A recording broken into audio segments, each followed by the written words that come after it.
शिवराज जी, भारत बंद का आह्वान किसानों ने किया है जो 13 दिन से धरने पर बैठे हैं। मध्य प्रदेश में भारत बंद को लेकर इस वक्त क्या स्थिति है, क्या सरकार की रणनीति है? एक तो मैं सभी किसान भाइयों से ये अनुरोध करना चाहूँगा कि जब बातचीत के दरवाजे खुले हैं, सरकार हर शंका के समाधान के लिए तैयार है। अगर ऐसा कहीं लगता है कि रास्ता निकालने की ज़रूरत है तो उससे कोई इनकार नहीं है। तब भारत बंद का औचित्य नहीं है। और इस भारत बंद की आड़ में कुछ राजनीतिक दल अपनी रोटियां सेकने में लग गए हैं और इसलिए भारत बंद का कोई औचित्य नहीं जब वार्ता के द्वार खुले हैं। खुले मन से सरकार बात कर रही है। जहाँ तक मध्य प्रदेश का सवाल है, मध्य प्रदेश में किसान तीनों किसान कानूनों के पक्ष में हैं, क्योंकि वो जानते हैं कि ये बड़े दूरगामी फैसले हैं। हमारे प्रधानमंत्री नरेंद्र मोदी जी, उन्हें शॉर्ट टर्म प्लानिंग भी की है किसानों की आय बढ़ाने के लिए और लॉन्ग टर्म प्लानिंग भी की है। और ये सुधार वही है जिसकी वकालत लंबे समय से, जब यूपीए की सरकार थी, प्रधानमंत्री श्रीमान मनमोहन सिंह जी करते थे। शरद पवार जी ने तो मुझे चिट्ठी लिखी है, चिट्ठी मेरे पास रखी है, डियर शिवराज सिंह जी, और इस चिट्ठी में उन्होंने वकालत की है। मैं केवल 2 पंक्तियां उसकी पढ़ना चाहता हूं, जो आग्रहपूर्वक शरद पवार जी ने मुझे कही थी। There is a need to amend the present APMC act on the lines of the model APMC act 2003 in order to encourage private sector investment in marketing, infrastructure and providing alternate competing marketing channels in the overall interest of the farmers, consumers and agricultural trade। अब ये शरद पवार जी की चिट्ठी है। UPA की chairperson थी सोनिया गांधी जी, श्रीमती सोनिया गांधी जी। प्रधानमंत्री जी थे श्रीमान मनमोहन सिंह जी, जो वकालत करते थे कि कृषि कानूनों में यह सुधार होना चाहिए। आज मैं सीधा सवाल सोनिया गांधी जी से करना चाहता हूं, उनको जवाब देना पड़ेगा। आप वकालत करती थी और ये जो मॉडल एपीएमसी एक्ट है उसमें क्या था? ये 4 चीजें प्रमुख थी। नंबर 1, किसान को केवल मंडी से बांध के ना रखा जाए, वो मंडी के बाहर भी, मंडी का विकल्प है, लेकिन मंडी के बाहर भी वो जहां ठीक दाम मिले किसान अपने घर पर बेच दे, अपने खेत से बेच दे अगर ठीक रेट उसको मिलते हैं, किसी फूड प्रोसेसर को बेच दे, किसी एक्सपोर्टर को बेच दे, अगर कोई प्राइवेट मंडी बना के कहीं और खरीदता है वहां बेच दे। ये स्पष्ट प्रावधान था। ये प्रावधान भी था कि अगर बोनी के समय उसको उचित मूल्य मिलते हैं और कमिटमेंट किसी से हो जाता है तो कॉन्ट्रैक्ट फार्मिंग में वो जा सकते हैं और वो अपने बोते समय दाम तय कर सकते हैं। अगर कीमत बहुत ज़्यादा बढ़ गई तो उस कॉन्ट्रैक्ट से बाहर निकलने का अधिकार भी उनके पास है जी। और तीसरी चीज़ जो प्रमुख रूप से थी कि कितना व्यापारी खरीद सकता है, स्टॉक की लिमिट क्या हो।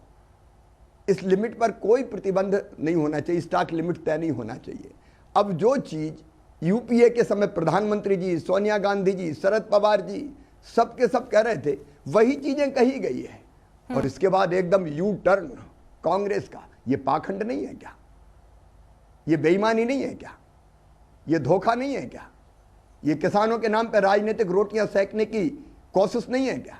ये वही कांग्रेस है जिसने मध्य प्रदेश की धरती पर, जिसके नेताओं ने किसानों को भड़काया था। और मुझे आज तक याद है, आज तक ने उस समय भी किसानों को भड़काते हुए आओ आग लगा दो, ये वीडियो दिखाए थे और मंदसौर जैसा कांड हुआ था।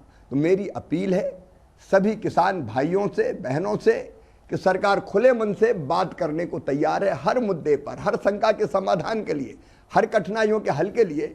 और इसलिए इस बंद का और इस तरह के आंदोलन का औचित्य नहीं है। ठीक है शिवराज जी, एक जो तस्वीर दिखाई देती है, अंतर जो दिखाई देता है, हम देख रहे हैं कि जो किसान धरने पर बैठे हैं, पंजाब, हरियाणा, राजस्थान के भी हैं, उत्तर प्रदेश के कुछ किसान, उत्तराखंड के भी कुछ किसान वहां पहुंचे हैं।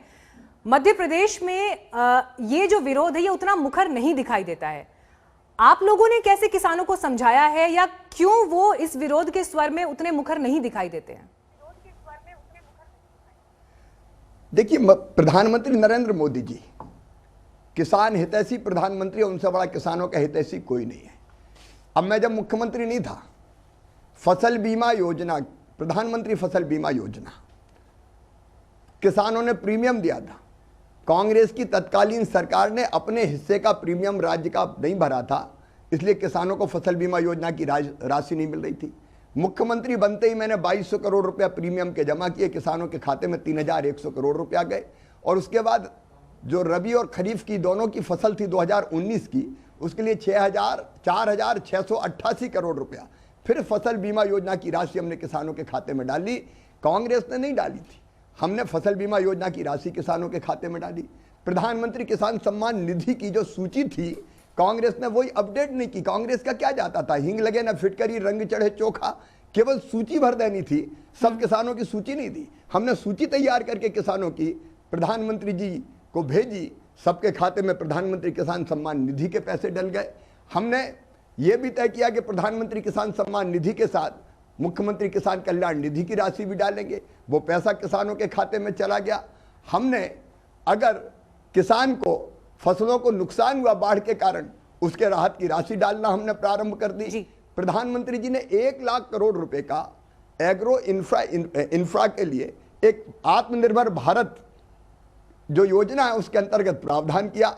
हमने उसके प्रोजेक्ट बना लिए, हमने एफपीओज बनाए, उनको आंदोलन का हम रूप दे रहे हैं। और जहां तक खरीदी का सवाल है, मैं तो कांग्रेस के नेताओं से सवाल करना चाहता हूं, और मैडम सोनिया गांधी बताए, जब यूपीए की सरकार थी एमएसपी पे खरीदी 2009 से 2014 के बीच केवल 2,06,000 करोड़ रुपए की हुई थी।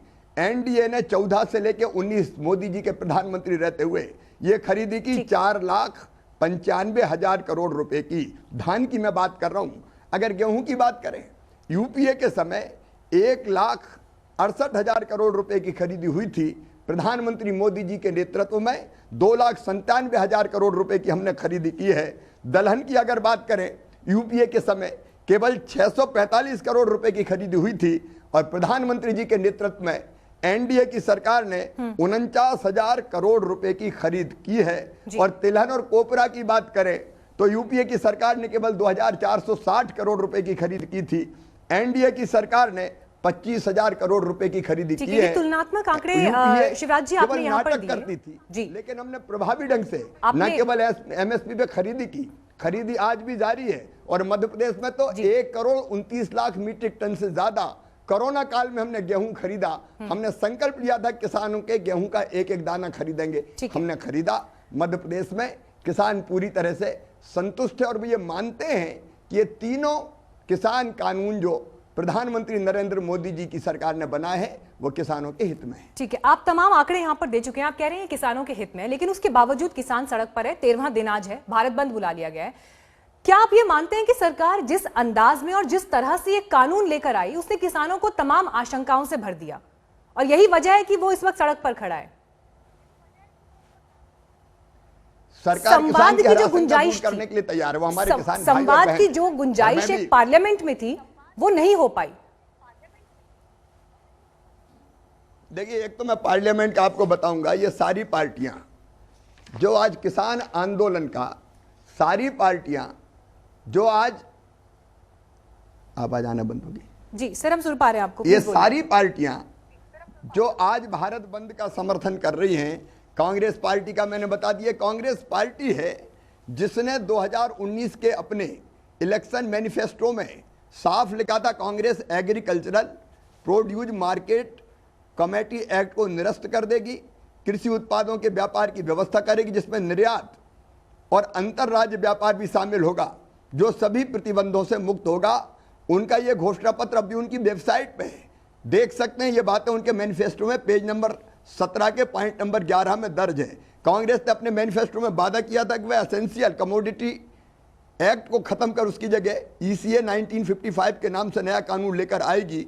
इसे भी उनके घोषणा पत्र में पेज नंबर 18 में देखा जा सकता है। राहुल गांधी जी स्वयं भी पहले 27 दिसंबर 2013 को ये वकालत कर चुके कि एपीएमसी एक्ट के तहत फलों और सब्जियों को डीलिस्ट कर देंगे। ये कांग्रेस कह चुकी है पहले। शरद पवार जी की बात मैंने आपसे बताई, डीएमके ने सर, भी ये तो ये विपक्षी पार्टियों की बात हो कृषि गई। सुधारों का नहीं सर, उस समय ये समर्थन बात सर किया था। विपक्षी पार्टियों की हो गई। मैं पार्लियामेंट आपसे ये में भी- पूछ रही थी कि जिस तरीके से ये पार्लियामेंट में भी कानून इस पर लाया बहस गया, हुई है, चाहे डीएमके हो, किसान को आम भरोसे में आदमी- नहीं लिया गया। मैं अपनी बात पूरी कर लूं। आम आदमी party, Swaraj party, Akali Dal, Samajwadi party, Shiv Sena, TMC, left party, इन सब ने समर्थन किया था। जहां तक किसानों के मन में कोई संदेह है तो खुले मन से सरकार बात कर रही है, कल फिर चर्चा होनी है। चर्चा में वो अपनी बात कहें, अपने तथ्य रखें, सरकार पूरी गंभीरता से उनकी शंकाओं का समाधान करेगी, उनकी चिंताओं को दूर करेगी और वाजिब कोई तथ्य अगर वो देते हैं तो विचार करके उस पर भी फैसला लेगी। पार्लियामेंट में सर अगर ये बहस ठीक तरीके से हुई होती, जो तमाम बातें या जो आशंकाएं आज की तारीख में एड्रेस नहीं हो पाई और वो आंदोलन की शक्ल में दिखाई दे रही हैं, तो क्या आप ये मानते हैं कि ये सूरत नहीं होती आज? आप देखेंगे अगर कि पूरे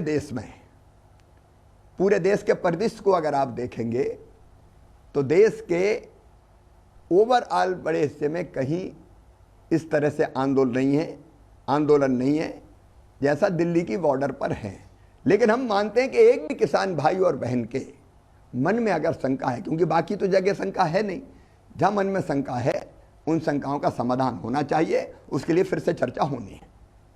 ठीक है, कल की चर्चा का इंतजार रहेगा, इस पर हमारी नजर भी बनी हुई है। लेकिन आज के दिन भारत बंद होता है।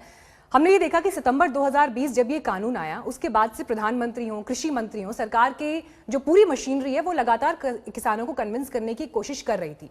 लेकिन उसके बाद भी अगर 4 महीने तक किसानों को विश्वास में नहीं लिया जा सका है, आप कहां चूक देख रहे हैं या आपको लगता है कहां पर काम करने की जरूरत है जो नहीं हो पाई है? देखिए, मैंने बताया कि देश भर में कहीं किसान कानूनों का विरोध नहीं है। कुछ किसानों के मन में शंका है तो उसको दूर करने के लिए लगातार चर्चा और बातचीत कर रहे हैं। इतना जरूर है कि कांग्रेस जैसी पार्टियां जिनकी दाल नहीं गलती मैदान में, फील्ड में, वो और शंकाएं बढ़ाने की कोशिश कर रही है, भ्रम फैलाने की कोशिश कर रही है, भ्रमित करने का प्रयास कर रही है। ये लोग मैदान में मुकाबला नहीं कर सकते और इसलिए किसी ना किसी बहाने आग लगाओ। कांग्रेस तो आज आग लगाऊ पार्टी बन गई है कि कैसे भी आग लग जाए, हिंसा हो जाए, भ्रमित कर दें। अब कई राज्यों में, मध्य प्रदेश जैसे, किसान नहीं निकला लेकिन कांग्रेस के नेता निकल के आग लगाने की कोशिश कर रहे हैं। ये खतरनाक खेल है जो कांग्रेस को नहीं खेलना चाहिए किसी भी कीमत पर। मैं फिर कहना चाहूंगा, किसानों के मन में शंका है तो उसके समाधान के लिए सरकार खुले हृदय से तैयार है और कल फिर से चर्चा होगी, उन शंकाओं को दूर करने का प्रयास होगा। मुख्यमंत्री जी, लगातार हमारे साथ पैनल पर जो मेहमान आते हैं, हम लगभग सभी पक्षों को जानने की कोशिश करते हैं। एक तस्वीर जो बातचीत की सूरत में ये दिखाई देती है कि अगर 2 पक्ष आमने सामने बैठे हैं तो थोड़ा सा किसी को कदम पीछे खींचना पड़ता है, थोड़ा किसी को कदम पीछे खींचना पड़ता है, एक बीच का रास्ता निकालना पड़ता है। क्या हम ये सूरत देख सकते हैं कि सरकार लिखित आश्वासन दे, संशोधन के लिए खुले मन से आगे तैयार हो? आगे सरकार तो पूरे मन से तैयार है। कल फिर चर्चा होगी, चर्चा में जो मुद्दे आएंगे उन पर सरकार भी बात करेगी और समाधान करेगी। कृषि सुधार को लेकर तमाम दलों ने इससे पहले भी बात की और कल जब कानून मंत्री प्रेस कॉन्फ्रेंस कर रहे थे तो उन्होंने यूपीए सरकार के टाइम के भी कुछ उदाहरण दिए सामने। लेकिन बड़ा सवाल शिवराज जी ये है कि कृषि सुधार को लेकर जो कानून आया और अब जो विरोध की सूरत हम देख रहे हैं, इसमें अगर सरकार को कदम पीछे भी खींचने पड़ते हैं तो कल की तारीख में कोई भी सुधार, चाहे वो लेबर लॉज की दिशा में आया, किसी और सेक्टर में आए, तो वहां पर भी ऐसी परिस्थितियां हो सकती हैं और ये एक चुनौती सरकार के लिए रहेगी। देखिए, प्रधानमंत्री नरेंद्र मोदी जी के दिल में एक ही तड़फ है, एक जिद है, एक जुनून है, एक जज्बा है अपने देश को आगे बढ़ाने का। और उसके लिए कई सुधार जो वर्षों से बहुप्रतीक्षित थे, वो सुधार उन्होंने किए हैं। कृषि कानूनों में जो सुधार किए हैं वो 100% किसानों के हित में हैं। वैसे और भी सुधार किए हैं। उन्होंने कल भी ये कहा है कि पुराने कानून जो 100 साल पुराने हैं उसके आधार पर राष्ट्र का नवनिर्माण नहीं हो सकता, और इसलिए बदलाव और परिवर्तन कई बार देश के हित में, जनता के हित में, किसानों के हित में ज़रूरी होते हैं। और लगातार चर्चा करके, हम संवाद करके उनके औचित्य को सिद्ध कर रहे हैं। प्रधानमंत्री जी देखिए, एक ऐसे नेता हैं जो भारत को भगवान का वरदान है। और क्या उनका क्या स्वार्थ हो सकता है सिवाय इसके कि वैभवशाली, गौरवशाली, संपन्न, समृद्ध और शक्तिशाली राष्ट्र बने, जिसमें किसान भी सुखी हो, गरीब भी सुखी हो, और वो सबकी चिंता कर रहे हैं। मैं एक तथ्य आपके सामने रखना चाहूँगा, एमएसपी किसी भी कीमत पर बंद नहीं होगी। हम एमएसपी के समर्थक हैं, मंडियाँ बंद नहीं होंगी। लेकिन मध्य प्रदेश में मैंने विश्लेषण किया, एमएसपी पे कितने % किसान अपनी फसल को बेच पाते हैं। मध्य प्रदेश में 80 लाख किसान खातेदार हैं। हम एमएसपी पे खरीद करते हैं, एमएसपी पे बेचते हैं केवल 15 लाख के आसपास किसान, क्योंकि बाकी किसानों के घर इतनी पैदावार ही नहीं होती फसल की कि वो मंडी में जाके बेच सके। घर के खर्च में ही वो गेहूं या धान पैदा करते हैं, वो लग जाती है। तो इन छोटे किसानों की भी चिंता ज़रूरी है। इसलिए प्रधानमंत्री किसान सम्मान निधि जैसे कई फैसले हुए। हम बड़े किसानों की भी चिंता करेंगे, हम छोटे किसानों की भी चिंता करेंगे। वो किसान जो सक्षम नहीं अपनी आवाज़ उठाने में, उनकी चिंता भी करेंगे। ये जो कृषि सुधार है, उनमें ऐसे किसानों का भी ध्यान रखा गया है। और खरीदी में भी अगर वो बाजार तक नहीं ला पाते, अगर वो मंडी तक नहीं आ पाते, इतना पैदा ही नहीं होता, तो उनको भी कुछ राशि मिल जाए खाद के लिए, बीज के लिए, बाकी खर्चों के लिए। इसलिए प्रधानमंत्री किसान सम्मान निधि, मुख्यमंत्री कल्याण निधि जैसी योजनाएं हमने बनाई है। भावांतर भुगतान जैसी योजनाएं भी हमने बनाई थी मध्य प्रदेश की सरकार ने। तो देखिए, सब किसानों का ध्यान रखना जरूरी है, जिसमें छोटे किसान जो अपनी आवाज़ बुलंद नहीं कर पाते, मझौले किसान, बड़े किसान, सब हमारे लिए समान है। लेकिन सबके हितों का ध्यान रखना, ये काम अगर किसी ने किया है तो प्रधानमंत्री श्रीमान नरेंद्र मोदी जी ने किया है। और मैं फिर कह रहा हूं, हर शंका के समाधान के लिए, हर समस्याएं सुन के उसके समाधान के लिए सरकार पूरी तरह से तैयार है। किसानों की सरकार है, किसानों के लिए है। किसानों से खुले दिल से कल फिर बात करेगी। शिवराज जी, जब अटल बिहारी वाजपेयी जी प्रधानमंत्री थे, उस समय 98 में एक समय ऐसा भी आया जब कृषि मंत्रालय उन्होंने अपने पास रखा था। क्या आपको लगता है कि आज जो एक विश्वास की कमी दिखाई दे रही है, क्योंकि किसान सरकार पर भरोसा नहीं कर पा रहे हैं, यही वजह शायद वो बैठे हैं, अगर प्रधानमंत्री इसी तरह से एक बड़ी पिक्चर के तौर पर किसानों के सामने हो, फ्रंट से वो लीड कर रहे हो, या जैसे कृषि मंत्रालय, या कम से कम इस आंदोलन को हैंडल करने में वो प्रमुखता से अगर आगे दिखाई दें, तो शायद ये भरोसे को जीतने की दिशा में एक अहम कदम हो सकता है। देखिए, सरकार के मुखिया प्रधानमंत्री जी हैं, और मंत्री भी जो हमारे बात कर रहे हैं, माननीय कृषि मंत्री नरेंद्र सिंह तोमर जी, ये बाकी साथी, तो प्रधानमंत्री जी से चर्चा करके बातचीत करते हैं। सरकार सब पक्षों की बात करती है, और प्रधानमंत्री जी आज भी संजीदा है, सरकार संजीदा है रास्ता निकालने के लिए, चर्चा करने के लिए। जो चर्चा होती है वो माननीय प्रधानमंत्री जी की तरफ से ही होती है। ठीक है, इस वक्त एक गंभीर आरोप आम आदमी पार्टी की तरफ से लग रहा है, जो इस वक्त हम दिखा भी रहे हैं, जिसमें वो ये आरोप लगा रहे हैं कि दिल्ली के मुख्यमंत्री अरविंद केजरीवाल को बीजेपी की मदद से नजरबंद किया गया है। आपकी इस पर प्रतिक्रिया? केजरीवाल जी तो बिना पैंदी के लोटे हैं, एक दिन कुछ कहते हैं, दूसरे दिन कुछ कहते हैं।